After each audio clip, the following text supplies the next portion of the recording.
Welcome to East Coast Sailing. Come and join me on board as I travel on my biggest adventure yet. My name's Rob and I'm an incredibly average sailor.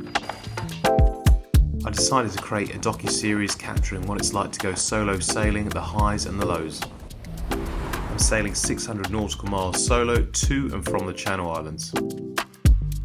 Today's episode covers from Brighton Marina travelling to Lymington. The journey's 60 nautical miles and I expect to do this in 9 hours. I did originally drop into Yarmouth but they only had rafting available and I needed some rest for the night. After hitting the snooze button multiple times on my phone alarm, I eventually got up, got showered and got ready to leave at 5 AM in the morning. It was another early start and it was starting to take its toll. The stay at Brighton Marina was excellent and I have to say, hands down, it's got the best facility out of any marina I've ever been to. For the first time I felt peace and at calm because I knew the forecast was going to be kind for the next 2 days. As I left the protection of the harbour arm, I was greeted with a mirror-like sea. Put my life jacket on and went down below to make a nice fresh coffee which would set me up for the day. I was well over the halfway mark and I felt optimistic that the crossing would take place tomorrow. As I sipped on my morning coffee, I could taste victory was imminent. I was 1 day behind schedule, however you can't do anything about the winds. I was looking forward to finally stepping foot on Alderney and burying my feet in the golden white sands. Everything was going to plan and I didn't think anything had the ability to stop this journey happening. But how wrong could I be? It's day 4 of the sailing adventure and I left Brighton Marina at about 5 o'clock this morning. We're heading to Yarmouth, so the plans changed ever so slightly, but that's the most northwesterly tip of the Isle of Wight.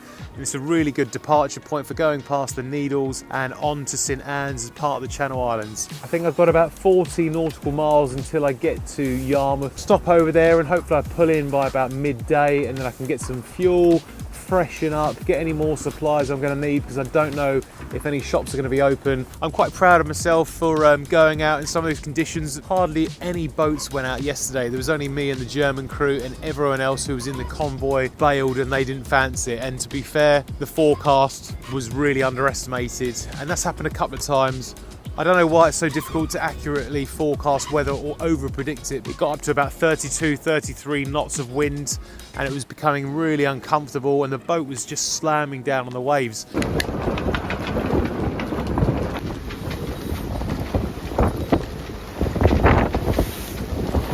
Now I don't want to break stuff, I'm trying to have a holiday as well, I've got to enjoy it, and if you're just sailing every day and getting hammered, you're just going to end up feeling a bit deflated and you make bad decisions being tired. I've sailed every single day, I haven't had 1 day in port, and tomorrow it looks like the big day for the crossing because if I don't do it then the winds are going to be getting really wild by the end of the week. And if I don't do the jump I'm going to be in port for 4 days, so I'm going to try and get across, but the only thing that worries me a little bit is being in St Anne's Anchorage because I heard it can be quite rolly.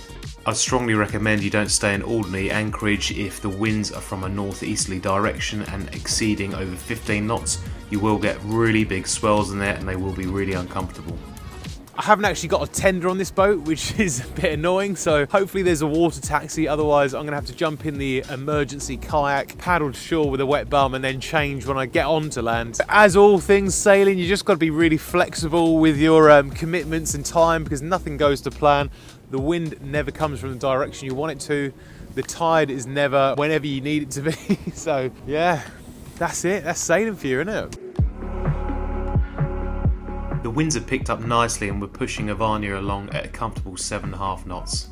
Ivania ate 30 miles up in 4 hours and we were listing gently at 15 degrees.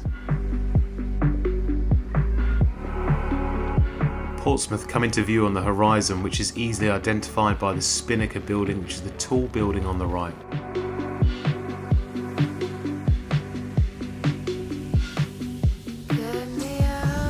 Before I knew it, I was at the east side of the Isle of Wight and you can just see Bembridge in the distance.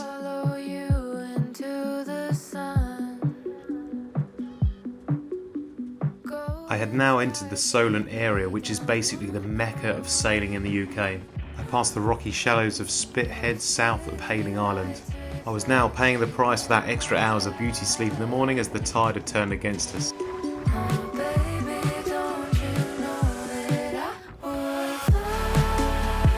You need to be really careful navigating this area. There's Preston piles that lines from the shore all the way to Spitbank Forts, and these were used as anti-submarine defences. A number of boats have been caught on this and caused significant damage. We look at that, I've got the Solent Forts just behind me and we've made it to the Isle of Wight.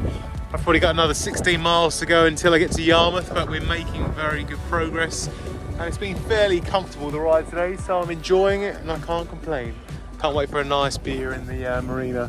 3 of these forts were built in close proximity in 1860 to protect Portsmouth Harbour from enemy attack. If you would like to own one of these forts, well, you've missed your chance because they sold in June in 2024 for £1,010,000. I waved goodbye to the forts and carried on as I sailed past East Cowes. I managed to pick the busiest weekend as they had Round the Isle of Wight race and Isle of Wight festival.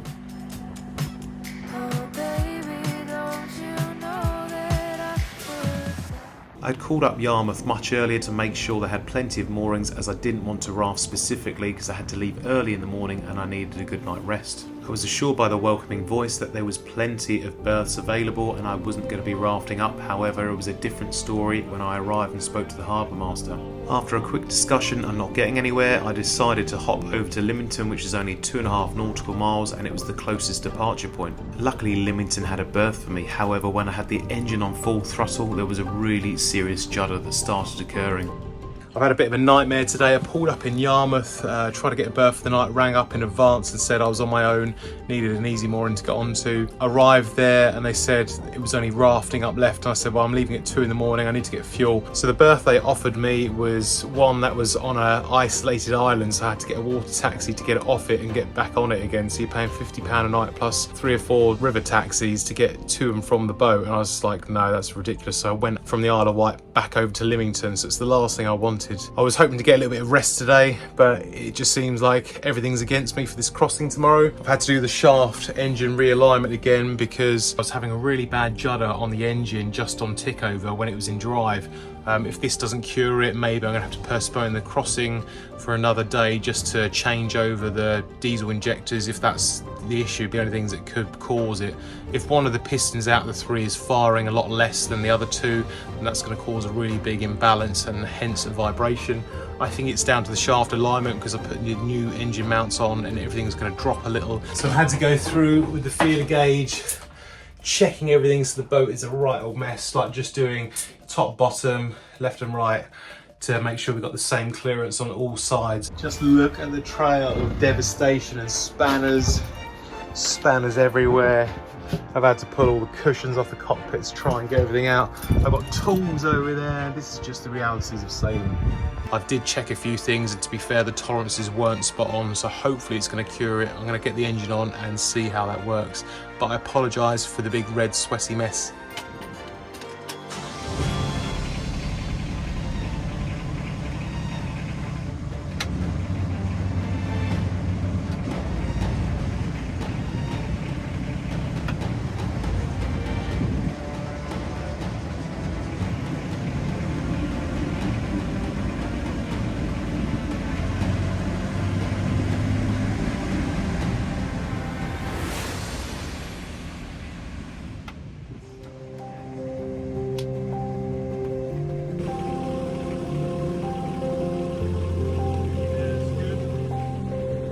Things have turned a corner for the better. I think the shaft alignment has worked magic. The dry run when I was tied onto the mooring with the engine put into forward gear seemed to have done the trick. The judder's gone. I'll go out a little test run in the morning, and if things aren't feeling right, I'm not going to go on the trip. There's no point because there's not going to be any help in St Anne's. I'd have to wait 4 or 5 days for any postage to get parts delivered out if something does happen. I'll coast down to the Needles, and if all is going well, I'll depart and start the 62 nautical miles from the Needles. After sorting out all the last minute dramas, it was time to walk into Lymington to go and treat myself to a beer and pizza and unwind before the big crossing. Lymington was full of stunning boats, particularly the one that was parked next to me. However, none was as beautiful as Alderney. Thanks for watching East Coast Sailing, and if you've enjoyed today's episode, please hit the like button, subscribe to the channel and turn on notifications to get the latest episodes. Come and join me next week for the big channel crossing, what you've all been waiting for.